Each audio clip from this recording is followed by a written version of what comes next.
Good morning, everyone. Brian here again with BMK Retro Gaming.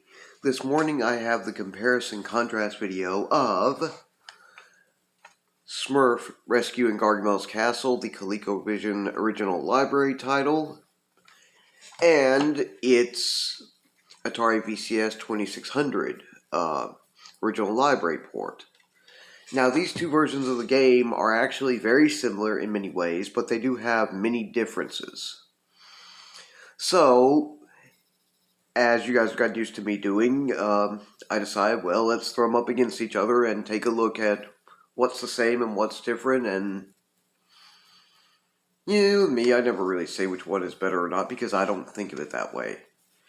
Anyway, I'm going to go ahead and get us going. I've got my Atari 7800 set up, and I'm going to get us going with the Atari VCS 2600 original library port first. Then we'll switch over and take a look at the ColecoVision.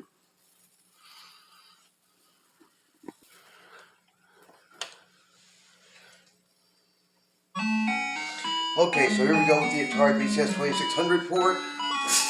Skill 1 as before, just like we played yesterday.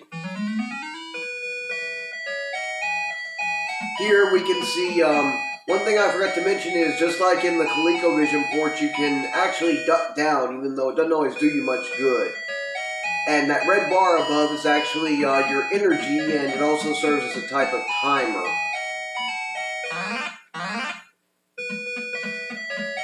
It looks pretty good. The woods and all look nice and all. It's not nearly as detailed as the ColecoVision port in most respects, but it is one of the nicer looking and nicer sounding, not to mention more detailed Atari VCS 2600 games.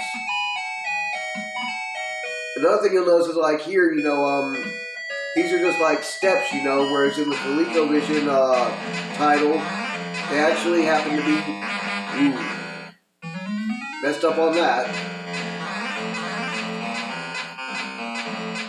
That'd be a bit more elaborate. And here with the spider and all, with the cage, it's more or less one thing, and the spider is here, whereas he's not here in the ColecoVision title, so that's another difference.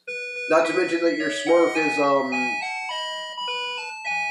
doesn't appear to have any eyes.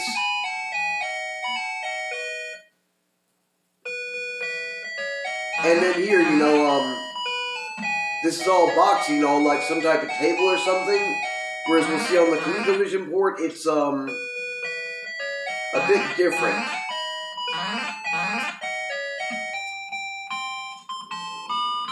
Not to mention here, just like with the ColecoVision port, with your joystick, you have your regular jump and your double jump, as well as being able to crouch down.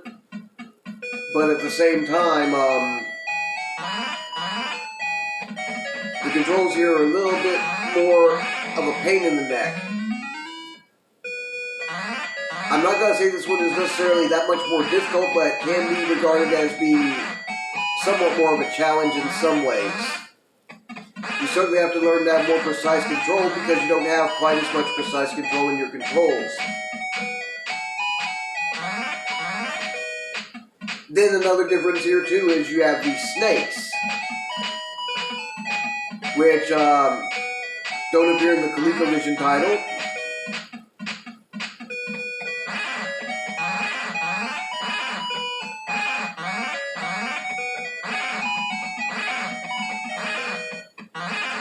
So yeah, there are definitely some differences here.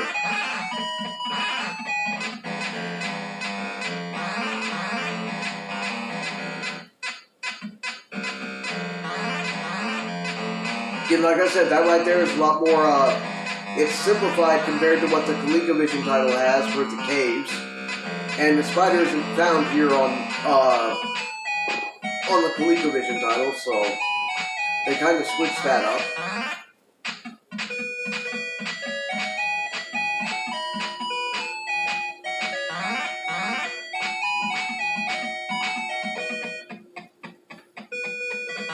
Then here too, oops, the bat would not be found here on the ColecoVision title neither. And also Smurfette Although visible now, usually on the ColecoVision title is visible the entire way. It's not a matter of getting past the bat. Here, though, she doesn't seem to be there until you do that.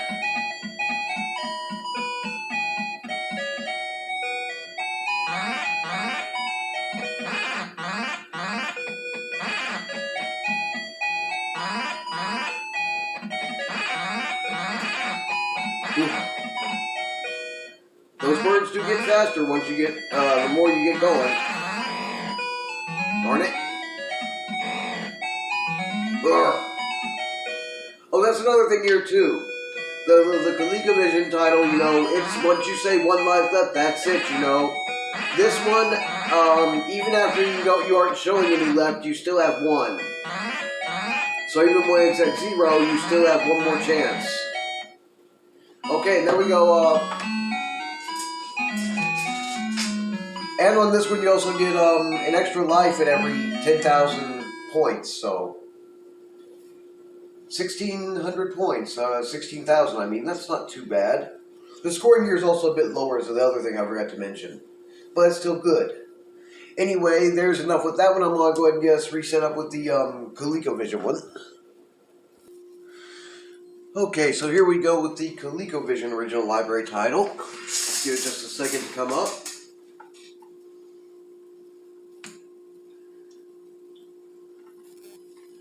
We're going to do skill level 2 because it's not super hard, but it's not super easy, and you actually get enemies here instead of being empty.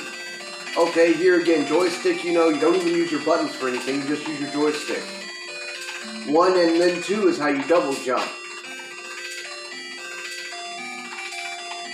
There's another difference right here is the crows and such, you're actually just as well off avoiding by going ahead and ducking, whereas a lot of times in the Atari VCS 2600 port, I had to jump over them.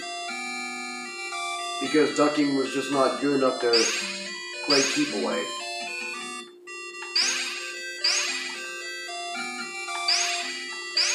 Also here you have things like grass as a hazard and it's more detailed.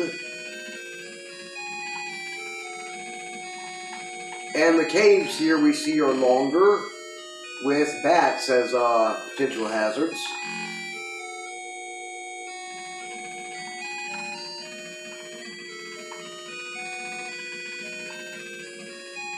And like with the birds, the crows or ravens, whatever they are, you're just as well off trying to duck them as you are attempting to go around otherwise. Go away, crow.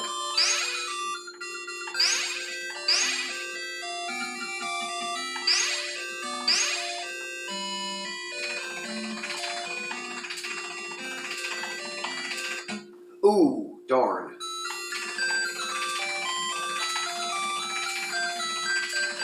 I hate it when that happens. This one is a bit more difficult in,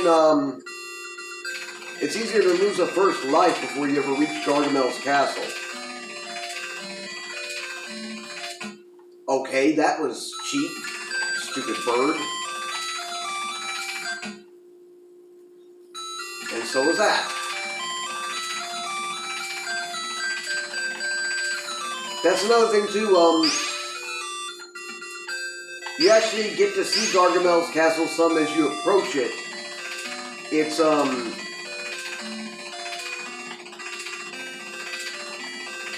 not just, in the Atari VCS 2600 port, we don't really see it in the background, but in this one we do get to see his castle before you ever get there.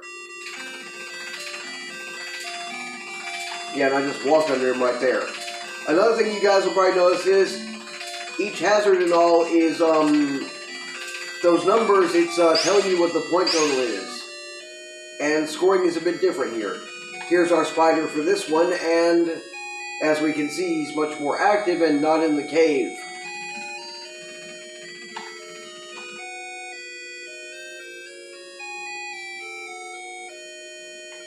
And here's where we see Smurf, where you have a skull to mount before you can get onto the table. Don't know why I did that wrong. I usually don't. And there we go. And then you still have this boxy, you know, like she's on some type of box or table up there, but it's not as boxy as in the Atari VCS 2600 port. Not quite.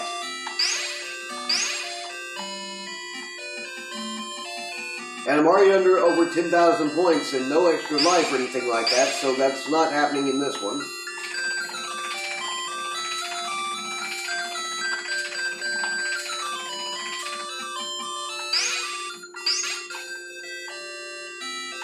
Like I said about the Atari VCS 2600 port, it is one of the nicer looking games on for the Atari VCS 2600 original library. But that's the difference between consoles in a way, is this is a, the ColecoVision is more detailed, the levels are a bit longer. Before you, the stages anyway of each level are a bit longer before you reach the end of it. Also, your Smurf looks a bit more goofy.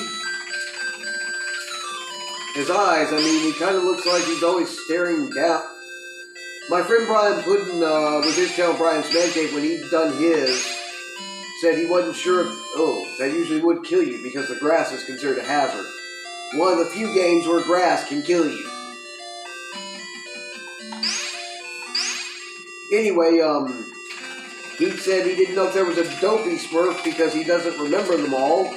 And I'd actually comment to him, I'm like, no, but there was a clumsy Smurf, and he might be a pretty good, this may well be Clumsy Smurf, because of the goofy look and all, you know.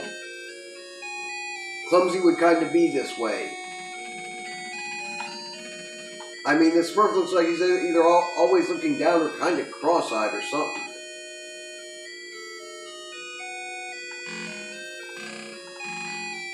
And there we go again.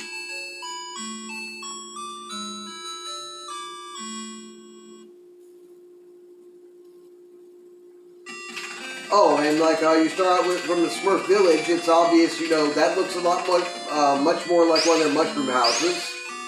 The colors are a bit different, but it's probably because that's the difference in the ColecoVision's color palette. And that was my last life. Anyway, I think you guys have the idea with the gameplay by now anyway. Okay, so those were the two Smurf Rescue and Gargamel's Castle games. As I said, both very good, very similar, though very different in many ways too. You'd be doing well playing either one of them. I mean, as I was telling my friend Mr. Postile, Patrick B. Henry, on a video, he was commenting on my video reviewing the Atari VCS 2600 console port, that he'd only played on the ColecoVision one and not really on the Atari VCS 2600 one. And I'm like, well, you know, you haven't really played Smurf Rescue and Gargamel's Castle until you've experienced them both. And to me, that's pretty well true. You should get the experience with both if you can, because both are quite an experience. Even though they're simple kiddie games, you know, where you mostly just walk around, jump, and duck, but they do have their fair degree of challenge to them. And hey, back then, the Smurfs was still a very, they'd only been on TV for 1 year, but they were a pretty popular property. I mean, I don't know any kid, you know, little kid growing up, anything like that, who wouldn't have enjoyed this game. Granted, it's kind of like a movie tie-in. It's not going to be nearly as spectacular as or live up to the hype that the TV show itself has. It's going to fall a bit short of the vision that is set for the Smurfs. But this is still very good in both cases. So anyway, I do have a recommendation for you guys, which is my friend Brian Puddin with his channel Brian's Man Cave took a look at both of these two. In fact, he did so quite a while back, so this video is pretty old, but it was still good. And so I'll leave a link for that one for you guys. And I'm also, just like I did, I forgot to mention in the last video, but I will leave again a link to the Wikipedia article for any who would like to read up further on these two games, because that is a good starting place, and both do come up in there, so you could have a worse place to start looking into them. Though there is much more information than just Wikipedia available, that's just one of the easiest places to start is why I do those. So I'll leave a link for that too. Let's see. You guys already know I've advertised for, put up the, there will be that,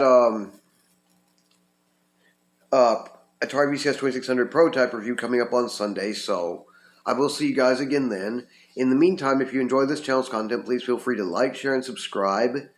And please don't hesitate to leave any questions, comments, or suggestions on the comment section below. You guys have a wonderful Thursday, and I will see you again on this Sunday.